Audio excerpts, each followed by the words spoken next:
Imagine finding yourself suddenly widowed at like 39 years old with 4 daughters and a mountain of debt.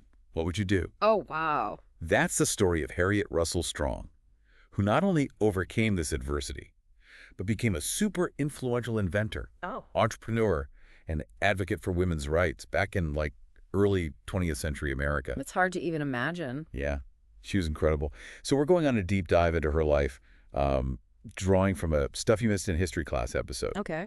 Get ready for some like surprising twists and turns. We're going to explore how she transformed from a seemingly fragile wife to like a total powerhouse who totally reshaped agriculture and challenged all those societal norms. Wow, okay, I'm ready. So, Harriet's childhood, it was marked by this spinal condition that like confined her to bed. Oh, wow. But it actually ended up fostering this deep love for learning. Oh, interesting. Which now that I think about it, kind of hints at this resilience that becomes like a defining characteristic of her later in life. That makes sense. Adversity often breeds resilience. Exactly. Then her family moved to California during the gold rush. Okay. And she eventually married Charles Lyman Strong, who was a mining superintendent. So she went from a childhood shaped by like physical limitations to this whole new world of adventure out west. Right. But that marriage and like the move away from mining kind of set the stage for a major turning point in her life. Charles ended up buying this ranch, Rancho del Fuerte, hoping to like, strike it rich in agriculture. Okay. But the land was really hard to irrigate. And like the finances were tight and Charles was off and away, which, put a huge strain on their marriage. That sounds really tough. A lot of pressure on everyone. Totally. Yeah. And sadly, Charles tragically took his own life, leaving Harriet in this like absolutely dire situation. Oh, no. A widow at 39, 4 daughters, and a ranch that was drowning in debt. I can't imagine. It's like mind-blowing. But here's the thing. This is where we see Harriet's true transformation begin. Instead of crumbling under pressure, she totally took charge. Like, she just dove headfirst into agriculture, teaching herself everything about the land, crops, irrigation, you name it. That's incredible. What a dramatic shift from, the life she was accustomed to. I know. Talk about a crash course in farming. Yeah. And, with the weight of her entire family's future on her shoulders. The stakes were incredibly high. Exactly. But necessity is the mother of invention, right? Absolutely. So Harriet came up with this ingenious solution to the ranch's irrigation problems. Oh, what did she do? She designed and patented this entire dam and water distribution system. Wow. She basically solved the very problem that had plagued the ranch from the beginning. So she like literally took control of the situation. Right. She didn't just find a quick fix. She like understood water management at this like dig level. Yeah. But her brilliance didn't stop there.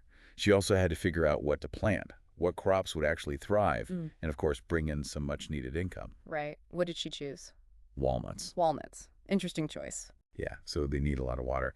But they were like super profitable. So it was this bold move that showed she like understood market trends and was willing to take that risk. Smart. It paid off? Oh, big time. It actually earned her the nickname the Walnut Queen.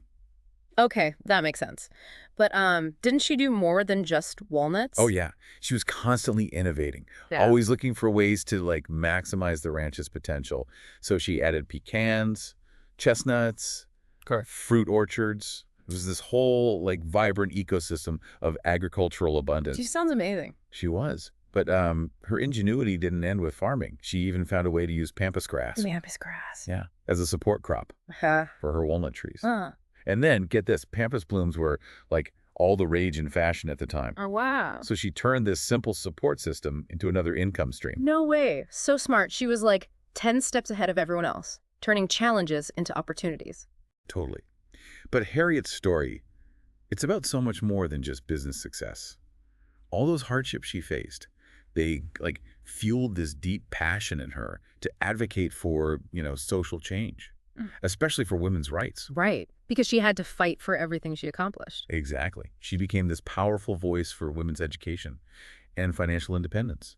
She believed that women should be able to handle their own affairs, especially when, life can throw you these curveballs like it did for her. Yeah. I mean, that's a really powerful message, especially coming from someone who had lived through such dramatic upheaval. It's like she was saying, look, I went through the fire, and I know how important it is for women to be prepared to be self-sufficient, to control their own destinies.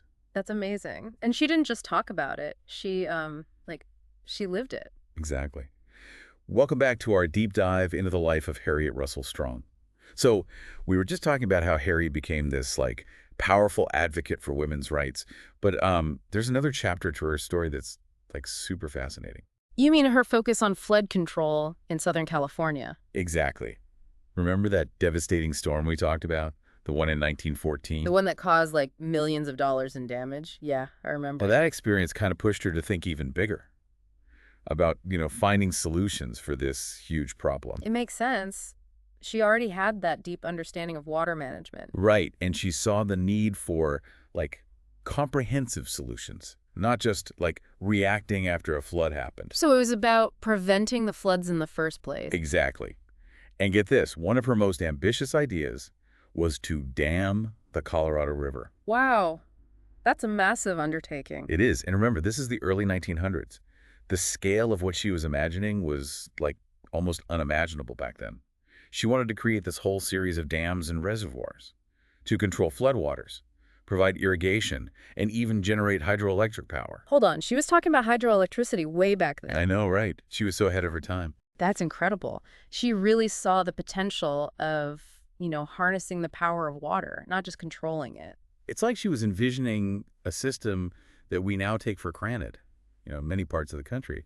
But I can only imagine, trying to convince people back then, it must have been a huge challenge. Oh, I'm sure it was. People probably thought she was crazy. Totally. Some folks just couldn't grasp the, sheer scale of what she was proposing.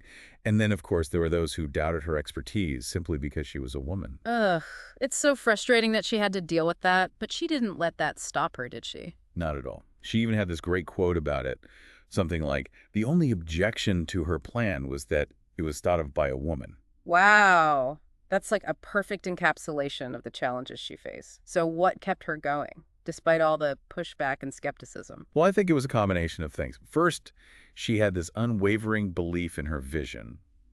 And she had this, deep understanding of the issues. Okay, so she had the knowledge and the passion. Right. And she also had this, stubborn determination to see it through. And she wasn't afraid to use her connections and her platform, to advocate for what she believed in. Speaking of connections, didn't one of her daughters marry a congressman? Yes. Her son-in-law, Frederick C. Hicks, he was a congressman from New York. So he was a pretty powerful ally. Totally. He really championed her cause in Congress. And that helped her gain access to, the people who could actually make her vision a reality. So it wasn't just about having great ideas, it was about understanding the political landscape, too. Exactly. And she was really smart about how she framed her arguments. For example, during World War I, she emphasized the national security aspect of her proposals. National security? How so? Well, she argued that damming the Colorado River would allow the U.S. to stop using a canal that was located in Mexico. And she also suggested that her plan could, help the U.S. feed the world after the war. So she tied her ideas to these larger national priorities. Exactly. It made them more relevant and, more urgent. It's a reminder that even the best ideas need a good, strategy to gain traction.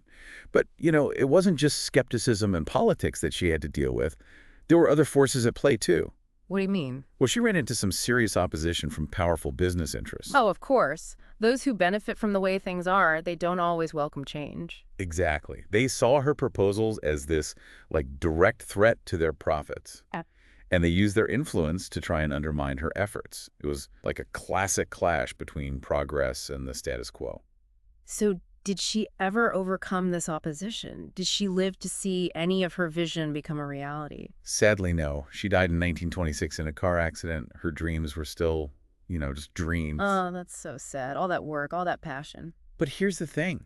Just 2 years later, Congress passed the Boulder Canyon Project Act, which authorized the construction of the Hoover Dam. No way. So even though she wasn't around to see it, her ideas helped pave the way for one of the most ambitious engineering projects in American history. Exactly. While she wasn't directly involved with the Hoover Dam, many of her concepts and ideas were incorporated into its design. It's a, kind of bittersweet testament to her vision. Wow. What a legacy. It's tragic that she didn't get to witness the the actual realization of her dream. But it's also incredibly inspiring to know that her work had such a lasting impact. She was a true pioneer, a woman ahead of her time. Absolutely. And, she wasn't just a visionary when it came to these big projects. She was also a really prolific inventor, always coming up with solutions for everyday Oh, problems. really? Tell me more about that. What else did she invent? Welcome back. So we've been talking about Harriet Russell Strong, the Walnut Queen, and her visionary ideas for flood control and hydroelectricity. Right. It's amazing how she went from running a ranch to tackling these huge infrastructure projects. I know. But you mentioned she was also a prolific inventor. What else did she create? Well, besides her famous dam and water distribution system, she actually held a bunch of patents. Really? For what kind of things? All sorts of stuff. It seems like she was always coming up with clever solutions for everyday problems. Like one of her earliest patents from 1884 was for a device for raising and lowering windows. A window thingamajig.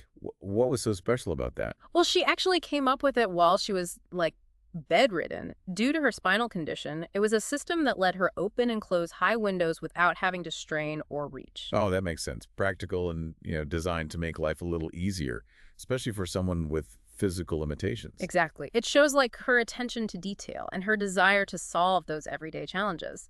In that same year, she also patented an improved hook and eye closure for clothing. And then, a few years later, in 1886, she got a patent for a window sash holder. So from windows to clothing fasteners, she really covered a lot of ground. She did. And it's even more impressive when you think about the time period. Women weren't exactly encouraged to be inventors or business leaders back then. It's true. She had to overcome so much just to have her ideas heard, let alone patented and put into practice. Exactly. She really was a trailblazer, paving the way for other women inventors and entrepreneurs.